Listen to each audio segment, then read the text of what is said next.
É verdadeira a acusação que lhe é feita? Não procede a acusação, Excelência. Logo na abertura do interrogatório conduzido pelo ministro Alexandre de Moraes, o ex-presidente Jair Bolsonaro negou os crimes dos quais é acusado. Por exemplo, ter editado a minuta do golpe. O senhor nunca teve contato com uma minuta, um documento ou um esboço que previa a prisão de autoridades e intervenção na justiça eleitoral? Falar contra autoridades, isso aí... Não, prisão contra autoridades. Falar com autoridades, sugerir prisão, isso aí, na nossa reunião não está previsto isso. Quando questionado se pressionou o então ministro da Defesa, Paulo Sérgio Nogueira, a mudar um relatório sobre as urnas eletrônicas, a resposta de Bolsonaro foi a seguinte: o meu relacionamento com qualquer ministro nunca foi sob pressão ou sobre autoritarismo. E também, obviamente, nesse grupo aqui, o ministro Paulo Sérgio é o nosso ministro da Defesa. Então não houve pressão em cima dele para fazer isso ou aquilo. Nós conversávamos sobre o ocorrido, né? E o relatório dele contou com o meu acordo. E negou que o então comandante do Exército, general Freire Gomes, tenha mencionado prender Bolsonaro, caso este tentasse virar a mesa. O então comandante do Exército, Freire Gomes, disse que em determinado momento ele foi obrigado a dizer ao senhor que se as medidas de exceção fossem tomadas, ele teria, primeiro que o Exército jamais iria aderir e ele teria que tomar providências. Isso ocorreu? Não, nem tomar providência, também entender, é internar quem tivesse com uma intenção dessa natureza. As Forças Armadas, missão legal dada é missão cumprida. Missão ilegal não é cumprida. Agora, em nenhum momento, como vi depois nos autos, alguém me ameaçou de prisão se prosseguisse. E disse não se lembrar com exatidão do que foi discutido em reuniões no Palácio da Alvorada. No dia 7/12, o senhor se recorda da reunião com o então ministro da Defesa e os comandantes militares? Eu não posso garantir que tal dia foi tratado tal assunto. 7 de dezembro, você não 7 de dezembro. Eu não posso dizer que estou tratando desse ou daquele assunto. Nessa reunião foi-lhe apresentado uma minuta, um documento com vários considerandos e algumas previsões. Foi passado na tela. Na tela. Os considerandos foram bastante rápidos ali. Não havia, da nossa parte, uma gana de procurar, mesmo sendo, vamos supor que viéssemos encontrar remotamente algo na Constituição, não existia essa vontade. Ele admitiu ter avaliado possibilidades, dizendo que estava tudo dentro das 4 linhas da Constituição, mas que depois desistiu. Conforme falou o general Freire Gomes, talvez foi nessa reunião, nós estudamos possibilidades outras dentro da Constituição. Ou seja, jamais saindo das 4 linhas. Como o próprio comandante Paulo Sérgio falou, que tinha que ter muito cuidado na questão jurídica, porque não podíamos fazer nada fora disso. Obviamente, a gente sabia disso. Em poucas reuniões, abandonamos qualquer possibilidade de uma ação constitucional. Abandonamos e enfrentamos aí o ocaso do nosso governo.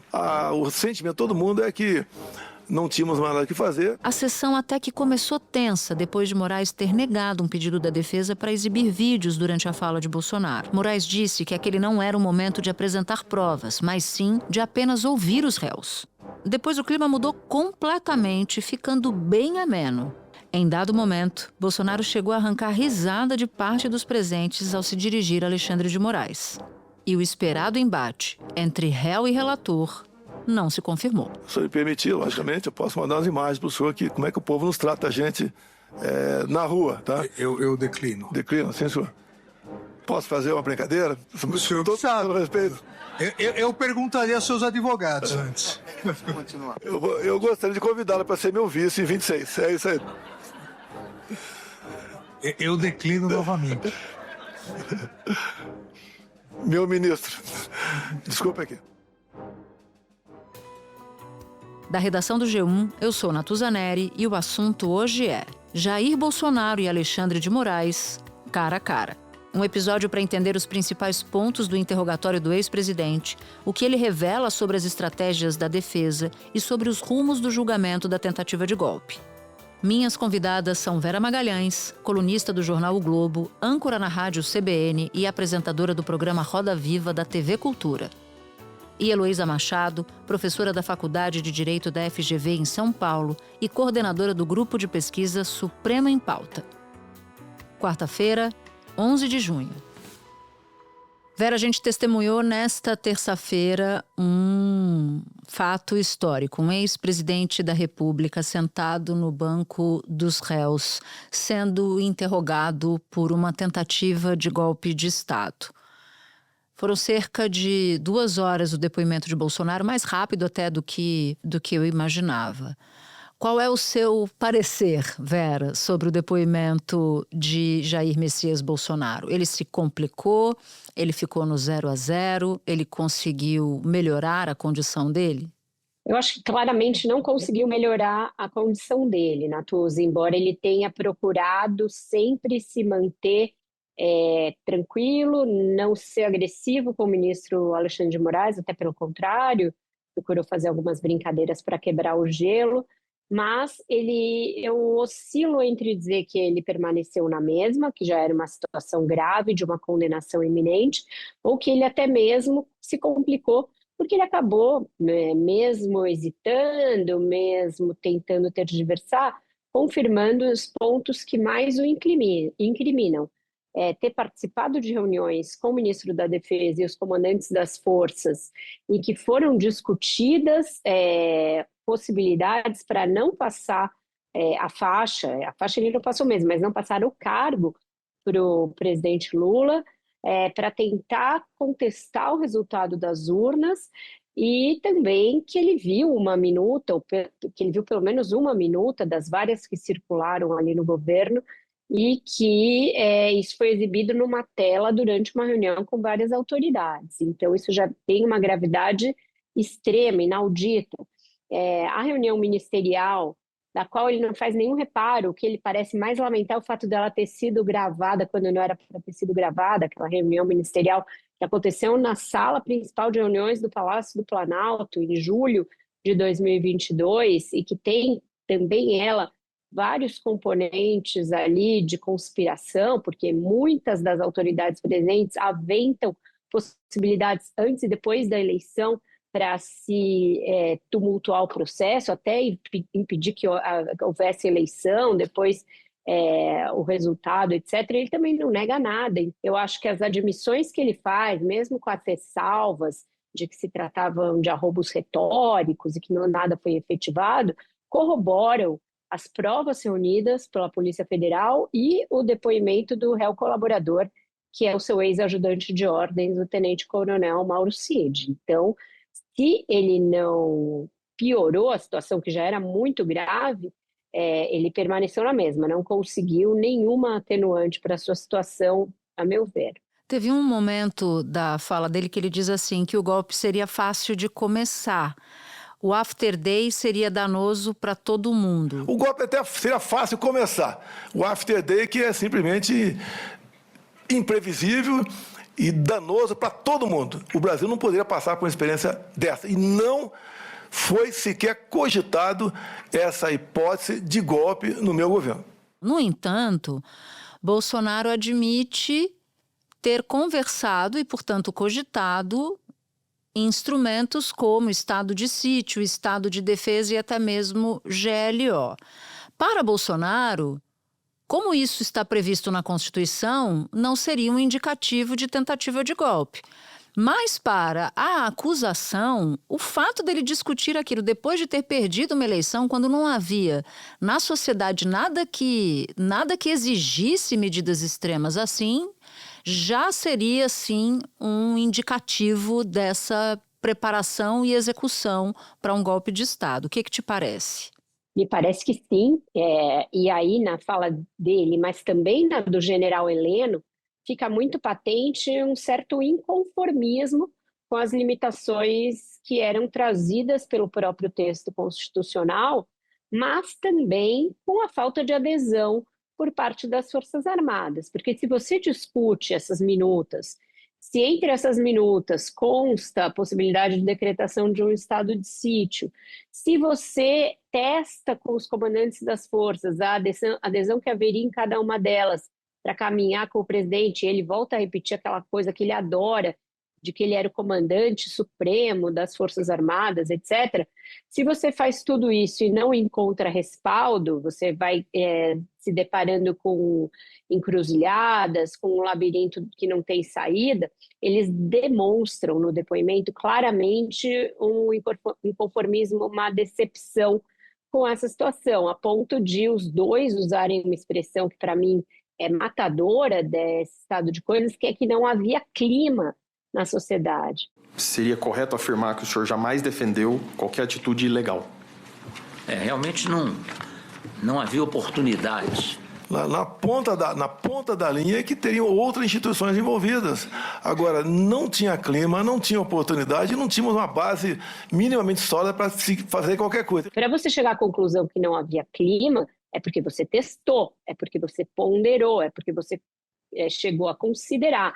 E mesmo outros expedientes ainda mais amalucados, como encontrar o senador Marcos Duval e discutir uma possibilidade de monitorar o ministro Alexandre de Moraes, ou encontrar a deputada Carla Zambelli com o hacker de Araraquara. Quando você pensa que o presidente da República se deu a esse desfrute, aceitou esse tipo de expediente bizarro, você vê que havia uma espécie de vale-tudo colocado na mesa para você questionar aquilo que ele vinha questionando desde sempre, a lisura do processo eleitoral, o resultado das urnas, e ele reafirma essas dúvidas quanto à vulnerabilidade ou não das urnas eletrônicas e o resultado das eleições. Mas acredito que, dado o que vem acontecendo de reclamações por ocasião das eleições, para o bem da democracia, seria bom que algo fosse aperfeiçoado para que não pudesse haver qualquer dúvida sobre o sistema eletrônico. Se não houvesse essa dúvida, com toda certeza, nós não estaremos aqui hoje.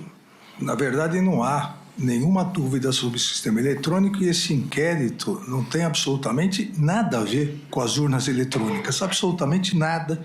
Mas tem um outro apontamento de contradição que eu queria testar contigo para ver o que você acha. Num determinado momento, o Alexandre de Moraes questiona Bolsonaro sobre a minuta do golpe. Ele nega, ele diz que nunca viu a minuta do golpe. E aí, esse ponto é importante porque no depoimento de Mauro Cid, ele diz que o ex-presidente mexeu no texto, retirou a ordem de prisão de algumas autoridades do Supremo Tribunal Federal e outras autoridades também, mas só deixou a ordem de prisão contra Alexandre de Moraes. E aí o diálogo foi exatamente assim. E o senhor teria, aqui entre aspas, nos termos utilizados pelo réu colaborador, o senhor teria enxugado essa minuta, esse documento, tendo feito algumas alterações. O senhor se recorda disso? Eu queria ter acesso a essa minuta. A minuta está nos autos. Mas não tem um cabeçalho nem um fecho. Deve ter os considerandos ali apenas, tá? Isso foi colocado numa tela de televisão e mostrado de forma rápida ali, mas a discussão sobre esse assunto já começou sem força, de modo que nada foi à frente. Eu gostaria de saber, até porque no dia 26 de março agora, desse ano, em 2025, após o recebimento da denúncia do Núcleo 1, inclusive contra o senhor deu uma entrevista coletiva, e na entrevista coletiva o senhor disse que teve acesso a essa minuta, a esse documento, que leu essa minuta, esse documento. Então eu gostaria, se for possível, desse esclarecimento. O senhor teria enxugado, alterado alguma coisa e teria nessa reunião do dia 7 mostrado ao comandante, ao almirante Garnier, ao ministro Paulo Sérgio e ao comandante Freire Gomes? Não procede o enxugamento, né? Do que o Bolsonaro respondeu, o que você vê nesse momento do interrogatório? Uma contradição, afinal de contas, se ele não viu a minuta, como é que ele sabe se tinha introdução e fecho, né? Introdução e conclusão. Ou que Bolsonaro fugiu da pergunta para não dar uma resposta que fosse eventualmente ruim para ele, ou ele conseguiu se sair bem dessa pergunta? não se saiu bem, é o momento em que ele mais hesita, mais gagueja no depoimento, ele fica visivelmente desconfortável de ter de tratar daquilo, e ele acaba por admitir algo que é fatal para ele, de que essa minuta foi exibida numa tela. Então, portanto, numa reunião perante outras pessoas, isso foi exibido como uma espécie ali de documento para todos verem e todos analisarem. O que ele não chega a admitir, e aí ele se enrola bastante nas palavras, é que ele tem editado e suprimido autoridades dessa lista. Ele nega isso e aí talvez fique a palavra dele contra a do delator, com a exceção do fato de que outros presentes podem corroborar o que o Mauro Cid disse. Eu não sei exatamente os termos do depoimento, por exemplo, do general Freire Gomes a respeito disso, ou do comandante da Marinha, que são aqueles que até aqui admitem essa ideia e dão corpo a essa ideia de que o Bolsonaro testou a temperatura da água para medidas golpistas com os comandantes das forças, que ele obteve a anuência do comandante da Marinha e não conseguiu a adesão dos comandantes das outras forças, a ponto de ser alertado de que poderia receber uma voz de prisão se fosse adiante. Então, esse pode sim se mostrar um momento de uma contradição fatal para ele quando o ministro Alexandre de Moraes for proferir o seu voto. Ainda nesse particular, o que o Alexandre de Moraes chama de minuta e Cid chama de minuta, Bolsonaro me pareceu chamar de considerandos, né? Que é um texto super mal escrito, que fala basicamente de medidas ilegais com cara de legais do Supremo Tribunal Federal, cita Alexandre. É um texto realmente bastante confuso, que diz assim, abre aspas, afinal, diante de todo o exposto e para assegurar a necessária restauração do Estado Democrático de Direito no Brasil, jogando de forma incondicional dentro das 4 linhas, com base em disposições expressas da Constituição Federal de 88, declara o estado de sítio e, como ato contínuo, decreta operação de garantia da lei e da ordem, fecha aspas. Assim termina o texto dos considerandos. Porque tem uma estratégia muito clara. Não, o que passou ali na tela foram os considerandos, portanto, só esse texto. Não tinha minuta, não tinha aquela parte final que decretava a prisão de Alexandre de Moraes. Mas os considerandos já são suficientemente graves, Vera. Esse é um ponto. E num dado momento, o ministro Alexandre de Moraes diz assim, mas eu gostaria de saber... Até porque no dia 26 de março agora, desse ano, após o recebimento da denúncia, o senhor disse que não leu a minuta, que não tinha minuta, que nunca viu essa minuta. Mas o senhor deu uma entrevista coletiva e na entrevista o senhor disse que teve acesso a essa minuta, a esse documento, que leu essa minuta, a esse documento. Então eu gostaria de saber, se for possível, desse esclarecimento. Essas contradições em etapas, elas certamente vão entrar na sentença final do ministro, porque primeiro diz que nunca soube, aí naquela entrevista, que na hora era evidente que ele estava produzindo provas contra si, a ponto do advogado ter aparecido nessa entrevista com uma cara absolutamente de vendido no lance, e agora, quando ele diz que foi exibido numa tela, você vai num crescendo de admissão de ter tomado contato com esse documento. Então, para ele, isso é muito ruim, isso certamente vai ser usado pelo ministro, que durante todo o período desses interrogatórios demonstrou ter um domínio pleno da cronologia e do que está sendo questionado ali. Os questionamentos dele foram todos muito objetivos em relação a datas, em relação ao que o senhor fez nesse período, qual foi a sua postura, o que o senhor viu, o que o senhor não viu. Então, tudo isso vai sim ser objeto de apontamento de contradições da parte do ex-presidente. E o almirante Garnier fez uma advertência já no seu depoimento, que abriu o dia de hoje, de que quem fala muito dá bom dia a cavalo, que é um ditado popular aí, que deve ser também bastante popular entre os militares. E o ex-presidente Jair Bolsonaro foi um dos que hoje falaram muito e acaba produzindo, sim, elementos contra si. Me chamou a atenção o ex-ministro da Defesa, Paulo Sérgio, porque ele também meio que confirma o que disse Bolsonaro, que teve acesso no dia 7 de dezembro a esses tais considerandos. E aí perguntam para ele, mas tinha alguma coisa a mais nesses considerandos? Ele falou, não me lembro exatamente se tinha e tal, mas nós saímos dali preocupadíssimos. Nessa reunião, o presidente, foi uma reunião informativa realmente, foi rápida, foi simples, e que ele mostrou os considerandos, um arquivo lá cheio de considerandos. Depois que terminou a reunião, eu cheguei ao presidente, eu pessoalmente, eu acho que o Freire Gomes estava do meu lado. No mesmo dia? No mesmo dia, alertando da seriedade, da gravidade, se ele tivesse pensando em estado de defesa, estado de sítio, a gente conversando ali numa tempestade de ideias, as consequências de uma ação futura que eu imaginava que poderia acontecer se a evolução realmente das coisas fossem em frente. Então, a reunião do dia 7 foi isso aí, praticamente. Ou seja, o que Bolsonaro havia, horas antes, retratado como algo corriqueiro e normal, o então ministro da Defesa dele tratou como preocupante. Exato, e veja que a gente não está falando de um dos mais moderados daquele grupo ali, porque o general Paulo Sérgio topou muita coisa.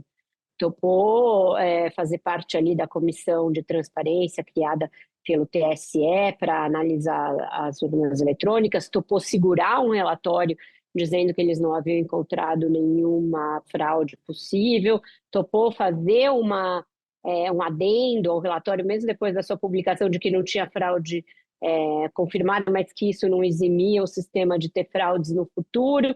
Então ele foi topando muita coisa que o Bolsonaro propôs aos militares, e para ele ter feito essa advertência é porque ele percebeu que uma linha foi cruzada.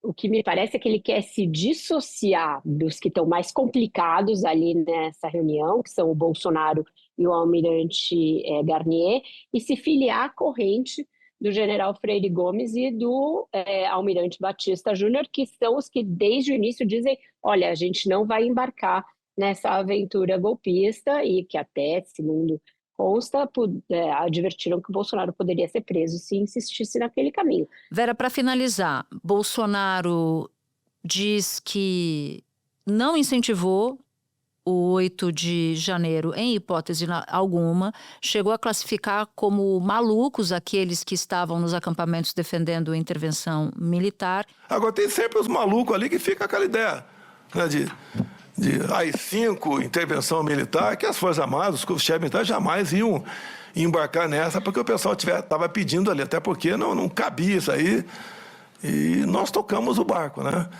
E também chamou a atenção o fato de o tempo inteiro, quando ele era questionado sobre as ameaças que fez, as frases que deu, ele disse que eram desabafos, sem provas, pediu desculpa mais de uma vez, pelo menos 2 vezes, Alexandre de Moraes. Ele se escorou na própria personalidade, pavio curto, para ver se melhoraria a situação dele.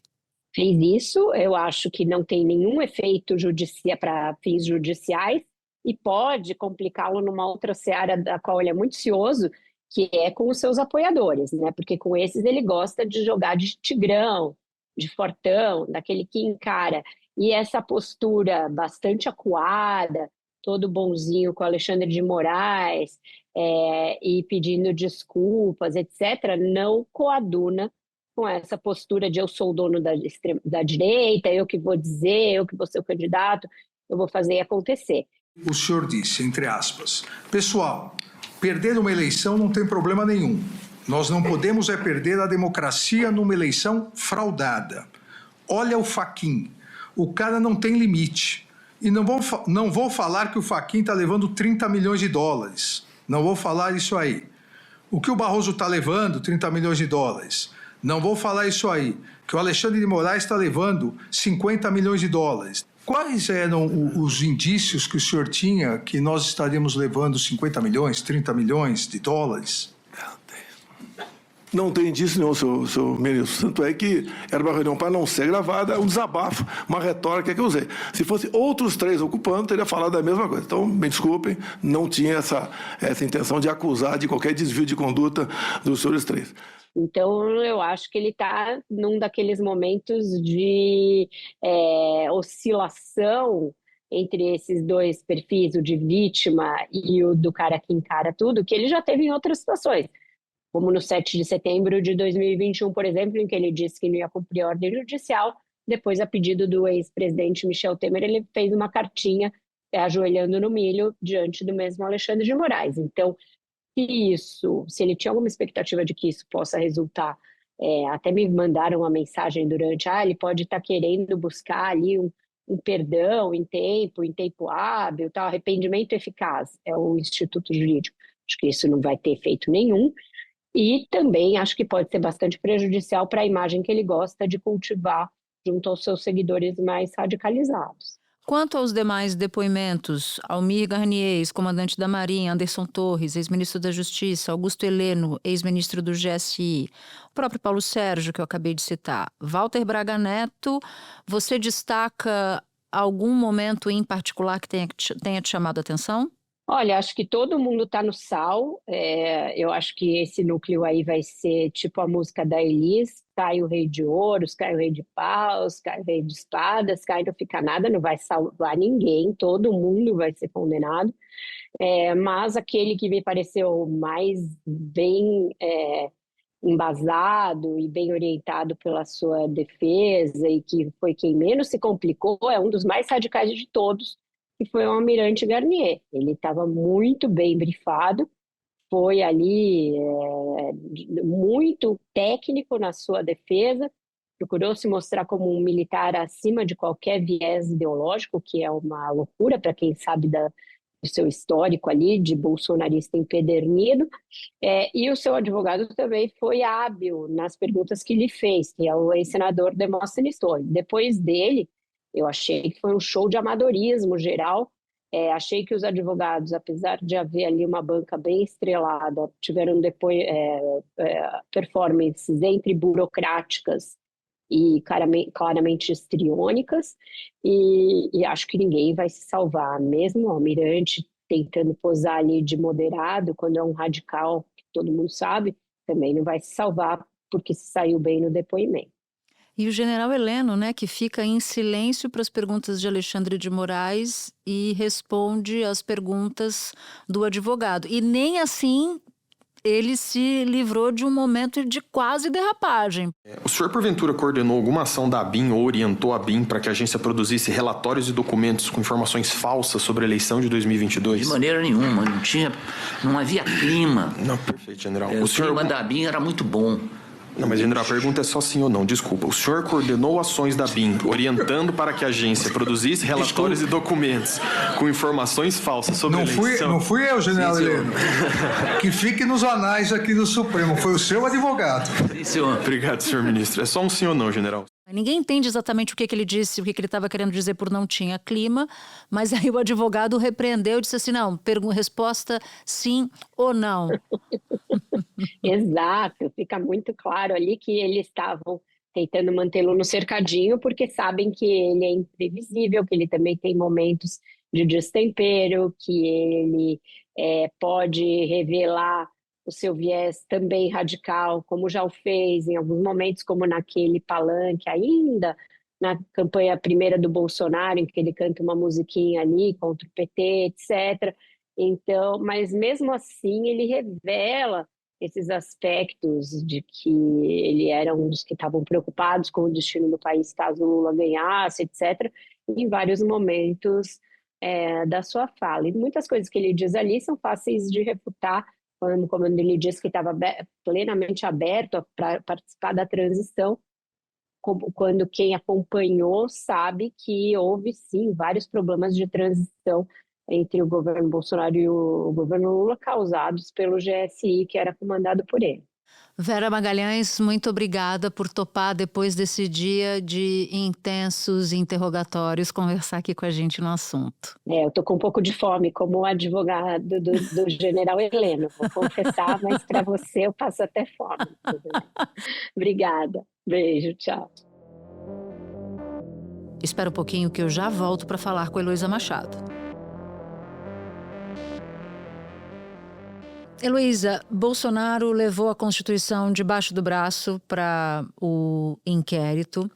Eu queria muito aproveitar a tua presença aqui para falar sobre a perspectiva jurídica desse interrogatório.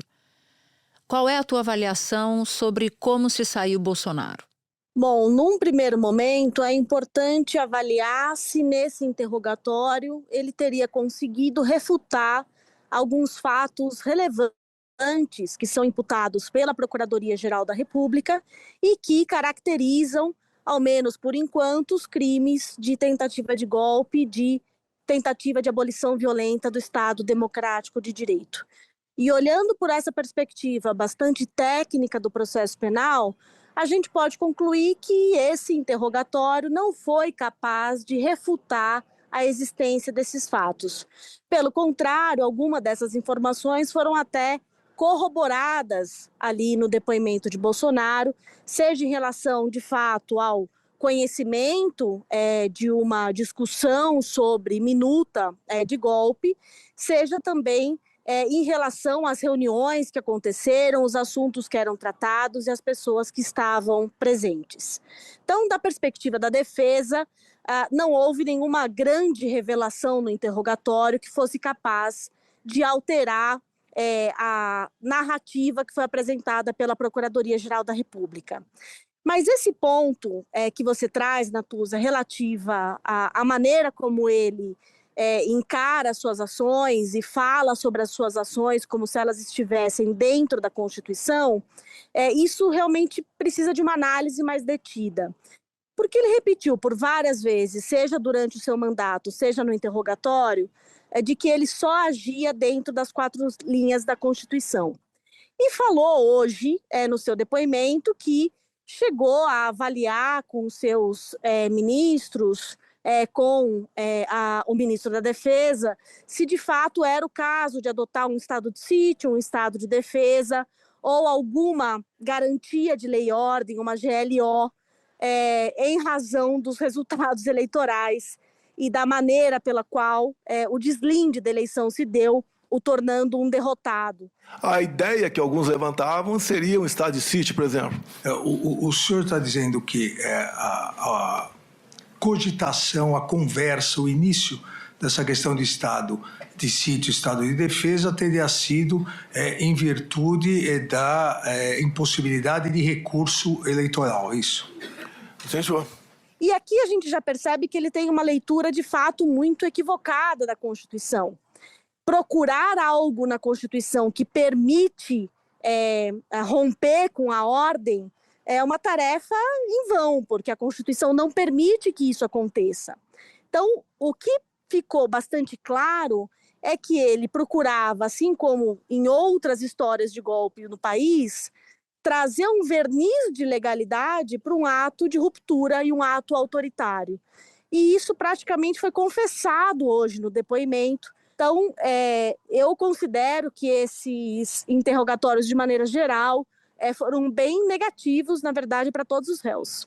Eu sei que você avalia que Bolsonaro foi ao Supremo Tribunal Federal com 2 objetivos claros, um jurídico e um político. Explica pra gente essa ideia, por favor.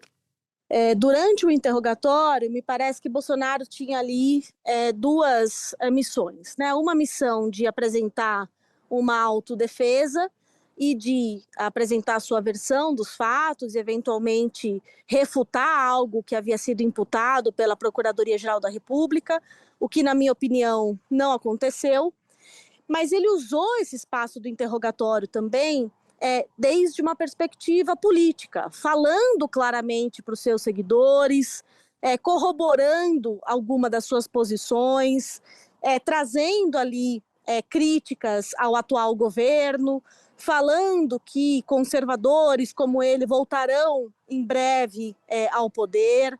Então, ele usou esse interrogatório não para o que ele é, que de fato é um ato de defesa, ou não apenas para isso, mas também, de certa maneira, como um palanque para falar para os seus seguidores. Me elegi presidente, não tinha quem botar na presidência, poucos nomes tinha para botar na presidência, acabei montando o ministério e nós aqui, com pessoas competentes, sem o critério político partidário para botar as pessoas lá, fizemos um ministério que é reconhecido por grande parte da população como um ministério excepcional. Fizemos muita coisa. O que a gente precisa avaliar é se ele também teria sido bem-sucedido nisso, porque ele chamou, em alguns momentos, seus seguidores de malucos, né? Os condenados pelo 8 de janeiro de pobres coitados, né? Então, eu não sei se ele foi bem-sucedido em nenhuma das suas duas pretensões que foram perceptíveis nesse interrogatório. Se não fosse a campanha de Pix, que eu não fiz, eu não estaria como estaria sobrevivendo hoje em dia. 17 milhões, depois tem um pingado, chegou a 18 milhões de reais e a gente gasta. Bom, finalizados os interrogatórios deste grupo, porque há outros, o que acontece a partir de agora? O que esperar desta próxima etapa? Bom, terminados agora os interrogatórios, em que a gente pôde observar, inclusive, que alguns réus ficaram em silêncio, como General Heleno, outros preferiram responder abertamente as questões. Então, passado esse momento, que é um grande momento de defesa dos réus, o processo é encaminhado muito em breve para que cada uma das defesas apresente as suas alegações finais. Essas alegações finais, elas são uma oportunidade para a defesa identificar durante todo o curso do processo os seus principais argumentos, eventuais contradições entre depoimentos, provas que não foram depois consideradas válidas para comprovar um determinado ponto. Então, é a última peça de defesa dessa ação penal. Então, feitas essas alegações finais, depois disso, provavelmente já é agendada uma data para julgamento. Isso demora quanto tempo, em média? Pelo ritmo que tem sido imprimido a essa ação penal, em que, por um lado, os prazos processuais são observados, mas, por outro, este processo não fica descansando ali nos escaninhos do tribunal, não é? Há uma providência para que ele transcorra na maior celeridade possível, é de se imaginar que ainda nesse ano a gente possa ter o julgamento de todos esses réus.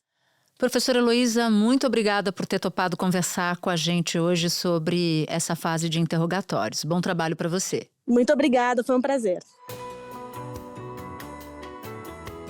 Antes de terminar, um recado. Se você ouve o assunto no Spotify e gostou do episódio, é assunter mesmo, dá 5 estrelas e compartilha esse episódio com quem você quiser. Você pode nos ouvir no G1, no YouTube e em todas as plataformas de áudio. Comigo na equipe do assunto estão Mônica Mariotti, Amanda Polato, Sara Rezende, Luiz Felipe Silva, Thiago Kazuroski e Carlos Catelan. Eu sou Natuzaneri e fico por aqui. Até o próximo assunto.